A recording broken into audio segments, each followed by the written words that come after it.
Eu sou Virgílio Medeiros e você está no canal Seja BH, Reflexões Espíritas para a Nova Era. Fazemos parte da Sociedade Espírita Joana de Ângeles, que aqui em Belo Horizonte, no bairro Minaslândia, desenvolve atividades doutrinárias e de assistência social. No final desse vídeo, você vai encontrar uma relação com os horários para participar conosco.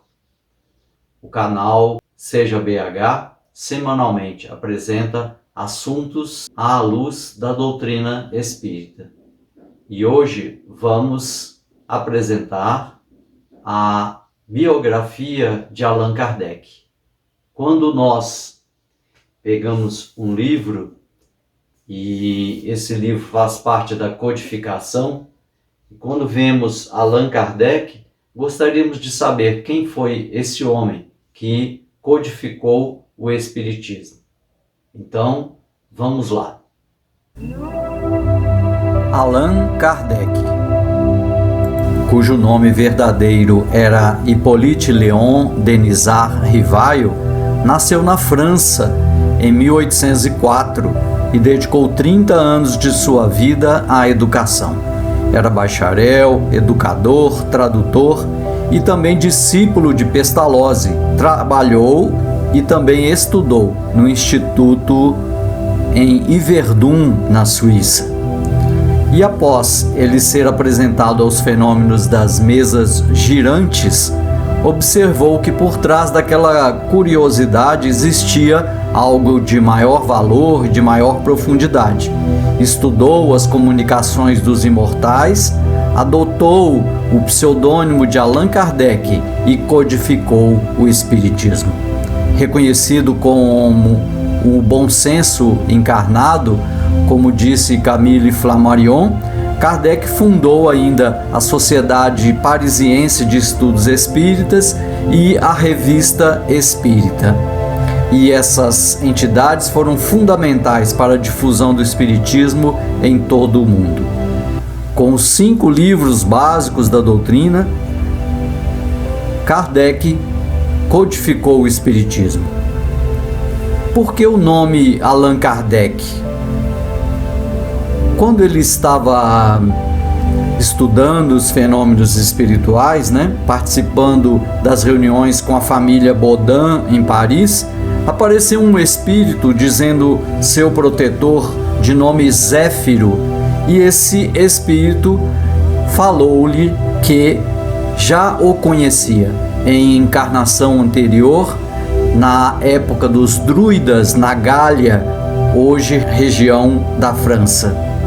Rivail adotou o pseudônimo de Allan Kardec para assinar os seus livros.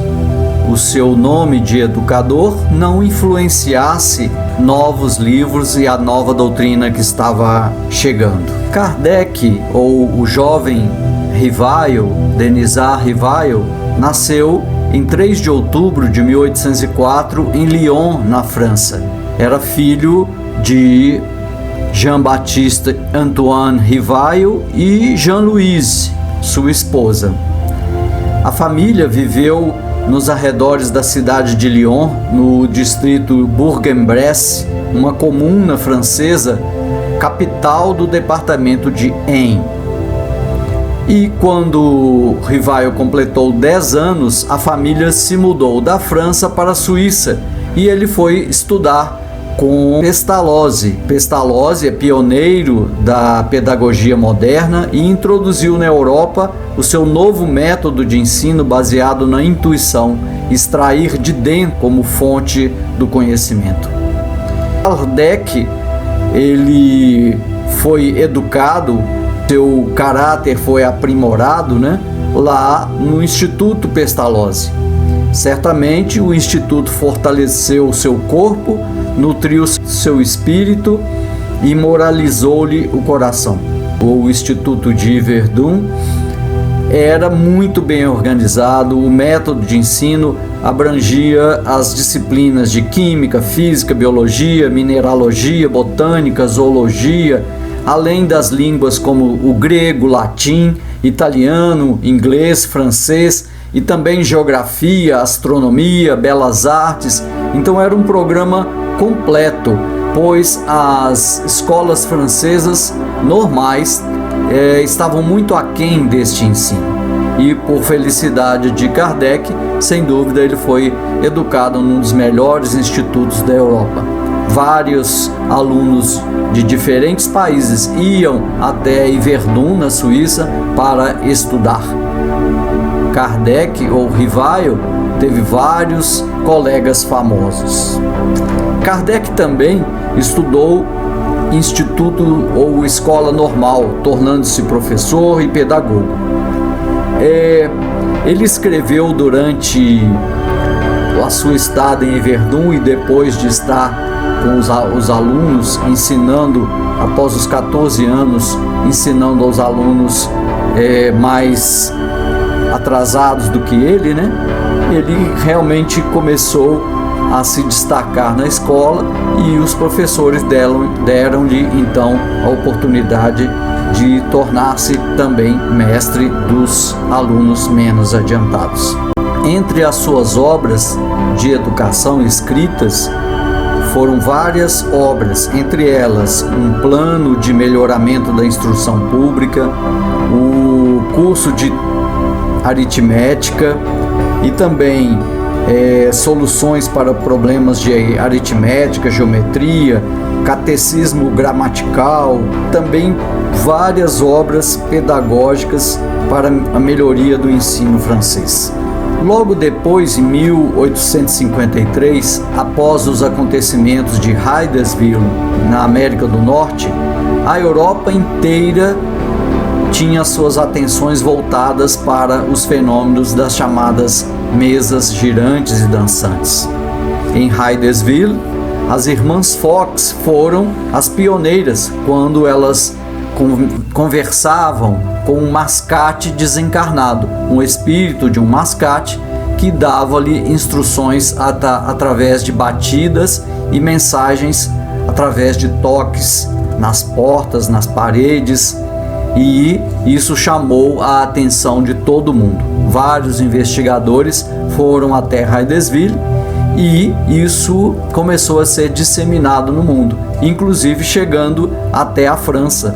A Europa, sabendo disso, começou a pesquisar e na França, especialmente em Paris, a alta sociedade reunia-se em mesas e salões elegantes para espalmar as mãos sobre as mesas no intuito de fazê-las movimentar, escrever sobre uma pedra de ardósia, na tentativa de entrar em contato com esses espíritos.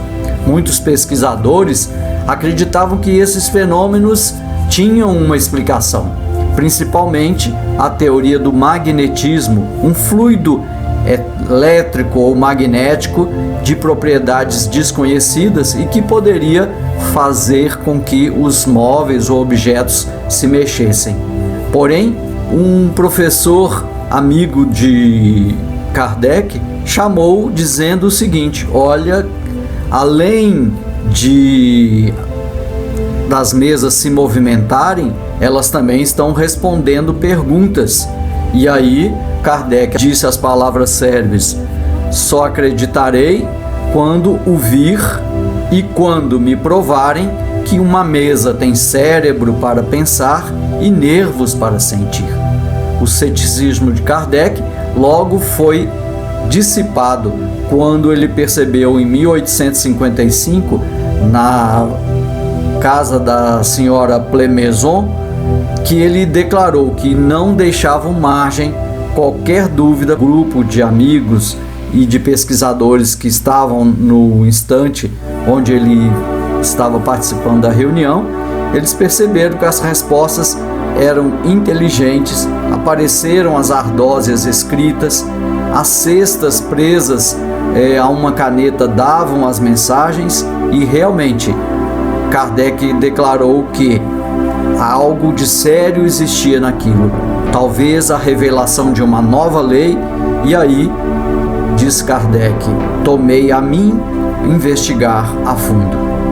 Assim, Kardec seguiu seus estudos através das reuniões na residência da família Baudin e em 1856 começou a desenhar um projeto do seu livro, que ele queria que esse livro reunisse todos os homens no mesmo sentimento de amor e de caridade. Então, Allan Kardec começou a se aprofundar no estudo do Espiritismo. Mas Kardec é o criador ou codificador do Espiritismo? Criar alguma coisa é compor na sua mente, conceber, inventar, né? E agora, codificar é reunir vários conteúdos numa só obra, compilar as diversas mensagens recebidas. E foi isso exatamente que Kardec fazia. Ele reuniu várias obras com dezenas de mensagens, centenas de espíritos, e com isso, as primeiras páginas de O Livro dos Espíritos. Ele percebeu a gravidade daqueles fenômenos eram a chave para o futuro da humanidade e a solução que ele procurava em toda a vida. Através da senhora Jafé, uma famosa médium, o espírito de verdade se comunicou e disse para Kardec que ele tinha uma grande responsabilidade. E essa responsabilidade era trazer o Consolador prometido por Jesus à Terra. A partir dos 50 cadernos de diversas comunicações da senhora Jafé, delegaram ao nobre professor Rivaio a tarefa de separar, compilar, comparar, condensar, coordenar aquelas mensagens e ver tudo que os espíritos tinham para falar. A tarefa de Kardec era hercúlea, sistematizar centenas de ditados vindas de diversas fontes mediúnicas e principalmente das senhoritas Baudin e as senhoritas Jafé e outras médiuns no mundo inteiro. Ele pegava uma pergunta trazida anteriormente, submetia aos espíritos para que eles respondessem e comparava com outras respostas que já tinham obtidas. Assim, no dia 18 de abril de 1857, ele lançou o Livro dos Espíritos, com 501 perguntas, com 176 páginas. Era o início da doutrina espírita. O livro compunha-se de conceitos da doutrina espírita, as leis morais e um capítulo especial das esperanças e consolações. E esta data marca, assim, a fundação do Espiritismo. Novas edições foram feitas do Livro dos Espíritos, que foi ampliado, e a sua segunda edição já tinha 1019 perguntas e aproximadamente 500 páginas. Milhares de exemplares foram vendidos e o efeito foi surpreendente, até entre os editores e o próprio Rivaio. O sucesso, claro, trouxe elogios, mas também críticas dos seus detratores. Allan Kardec passou a ser conhecido e assim iniciou a publicação de um periódico mensal que era a Revista Espírita, onde fazia comunicação com todos os estudiosos do Espiritismo. A Revista Espírita foi publicada, o seu primeiro número, em 1º de janeiro de 1858 e ela foi publicada até a desencarnação de Allan Kardec, ocorrida em 31 de março de 1869. Então, a partir de então, ela foi administrada pela Sociedade Parisiense de Estudos Espíritas e também da esposa de Allan Kardec. Allan Kardec então passou a corresponder com a infinidade de pessoas que leram e estudavam seus livros, elogiando os seus adeptos ou então criticando. E claro, houveram muitos adversários da doutrina.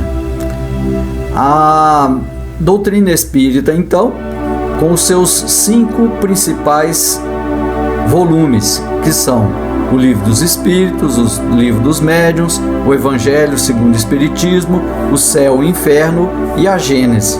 Allan Kardec se casou, como nós falamos, com a senhora Amélie Gabrielle Boudet em 1832, e ela foi fundamental para a continuação do Espiritismo depois da morte de Kardec. Queremos finalizar dizendo algumas frases de Allan Kardec. Para nós, a mais significativa é: nascer, morrer, renascer ainda e progredir sempre, tal é a lei. E esta frase está também no túmulo de Kardec, colocada sobre a pedra. Kardec fala também: só é inabalável a fé, que pode enfrentar a razão face a face em todas as épocas da humanidade, se referindo ao Espiritismo, que não é uma fé cega, mas uma fé raciocinada. E também ele dizia, como aviso para todos nós: reconhece-se o verdadeiro espírita pela sua transformação moral e pelos esforços que faz para domar as suas más inclinações.